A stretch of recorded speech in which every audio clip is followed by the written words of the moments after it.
In this video, we're going to take a look at chapters 7 through 10. If we just take a step back and look at the end of chapter 6, we returned to our college on a Sunday afternoon. The peasants were dancing, and everyone we met appeared gay and happy. My own spirits were high, and I bounded along with feelings of unbridled joy and hilarity. So we kind of end on a note of optimism here. Shelley's kind of luring us in for what's going to happen. When something good happens, something bad is bound to happen. So something good happens in his family, he goes to university, creates the creation, creation runs away, right? He kind of has this guilt. Everyone's happy, we're in college, people are talking, walking around, having a great time. Well, this is Victor just trying to escape his problems rather than confront them. Chapter 7 opens up with a letter from Alphonse, which is Victor's father, and he tells him that William has died. Now, remember, William is the youngest, and we kind of see the frame narrative acting again. The word countenance in this chapter is used 48 times. Within the novel, used 48 times. So we can see the kind of repetition appearing here. And you can take a look at my notes on this slide, but remember, this is a very Gothic feature of Shelley to do. Something good happens, and again, something bad happens, right? If you think of scary movies, this happens a lot. Maybe you're watching Michael Myers' Halloween, and finally you get away from the murderer, but you turn around and he's behind you, right? So it's that play-by-play. It's a very Gothic feature. So taking a look at chapter 7, it appears to only, for Victor, he appears to have recovered from these traumatic experiences in chapter 5 where he was feeling bad about the creation. He's just trying to escape his problems. So we kind of see his perspective change a little bit. After William dies, we find out that the accused murderer is Justine Moritz. Now, she is also one of the adopted children. So if you want to go back to the family tree, we see William, Victor, and Ernest as the children. Justine Moritz was adopted. Now she is accused of killing William. So we don't know if she gets justice for this. We don't really know what happens. But it's interesting the way that Alphonse has declared William's death. So this is yet another death in Victor's life. First we had Caroline Beaufort, his mom. Now we have William. It's interesting because let's move back a little. Victor's return to Geneva, he puts a show on, or rather, nature does a panoramic description of this thunderstorm and the backdrop of the Alps. So this is kind of that foreshadowing that we see. They exclaim, "William, dear angel, this is thy funeral, this thy dirge." There's a whole range of things kind of going on here with William. But notice that everything that occurs in the background, we have weather, we have the description of the setting, this very sublime aspect. It's very romantic to do this. The theme or the symbol of weather, lightning, it's a very Gothic feature. It kind of shows the intense grief that Victor has been feeling for both the loss of his brother and the loss of his mother. Shelley is using this sympathetic background to kind of tie the violence of the storm to the violence of the murders. And this kind of shows what's going to happen with the monster and how this is going to be portrayed throughout the novel. Moving into chapter 8, let's move down here. Chapter 8, we have the trial of Justine. So remember, Justine Moritz is the adopted daughter. She's accused of William's murder. She's accused at this point, she has a photo of Caroline Beaufort, the mom, that William had had on him.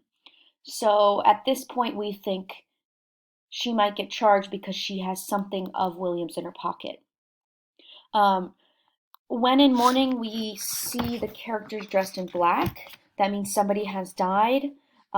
She was dressed in mourning, and her countenance, always engaging, was rendered by the solemnity of her feelings exquisitely beautiful. So she's wearing black because she's mourning the death of William.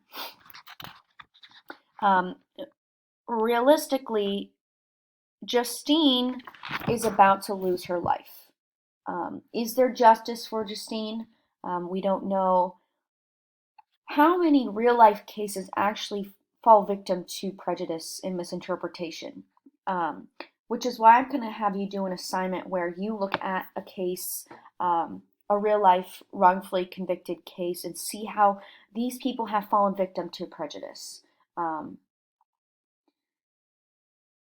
Justine's trial and fate at this point are not certainly just for that Victor, though the clue is in her name. Justine might get justice, Justine justice. So we look at this wordplay. She goes on trial, and the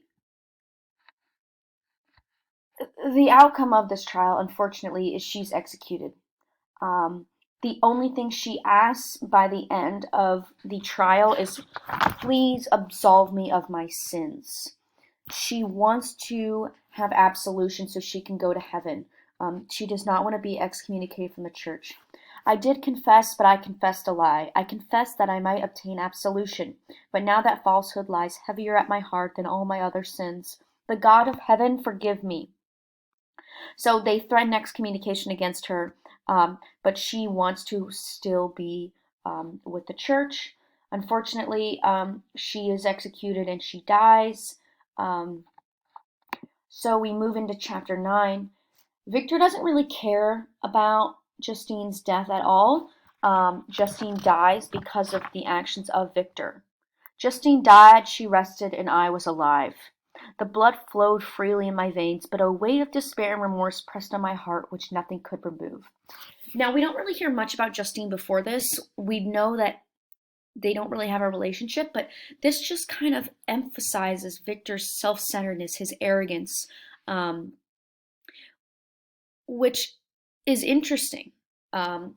Victor is very, very arrogant.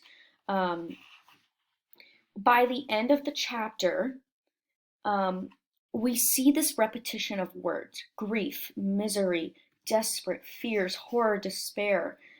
Shelley's bringing us back down again. So remember, she brings us back down only to bring us back up, and vice versa. Um, in this chapter, Victor sees the creature. "When I thought of him, I gnashed my teeth, my eyes became inflamed, and I ardently wished to extinguish that life which I so thoughtlessly bestowed." Um, he doesn't like what he created. Um, he's kind of disgusted with his creation. Um, so moving into chapter 10, this sublime, this romantic feature really comes into play. These sublime and magnificent scenes afforded me the greatest consolation that I was capable of receiving. They elevated me from all littleness of feeling, and although they did not remove my grief, they subdued and tranquilized it. So again, this romantic theme of nature. And if we go back up to our notes here, um, we talk about features of romanticism: celebration of beauty, nature, the human spirit, creativity. It's all coming together. What more importantly is coming together is this fragility of the human, the fragility of Victor, the fragility of the creature. We'll kind of see that when we meet more of the creature in later chapters. Um, Moving into chapter 10 and getting the meat of this story, we have very restorative and tranquil qualities of nature, which raises himself beyond this life, right? It filled me with a sublime ecstasy that gave me wings to the soul, and it allowed it to soar from the obscure world to light and joy. In this chapter, the monster finds Victor. Um, we see this kind of paired with a storm. So as the monster appears, a storm appears. I suddenly beheld the figure of a man at some distance advancing towards me with superhuman speed. I perceived as the shape came nearer, sight tremendous and abhorred, that it was the wretched whom I had created. So not only is he ugly, but the size and speed of the creature are emphasized. And instead of taking fascination in his creation, he kind of falls victim to his own creation, right? Um, why do we think that the creature is so upset with Victor? What is going on between them? Um, has he created a version of himself? That's a question kind of asked by readers. He's not treating him like a human. He kind of it's just interesting between the dynamic between the monster and Victor. By the end of the chapter, the monster has a proposition for Victor. Um, these motives urge me to comply with his demand. So we see, um, excuse me, let me get to that point.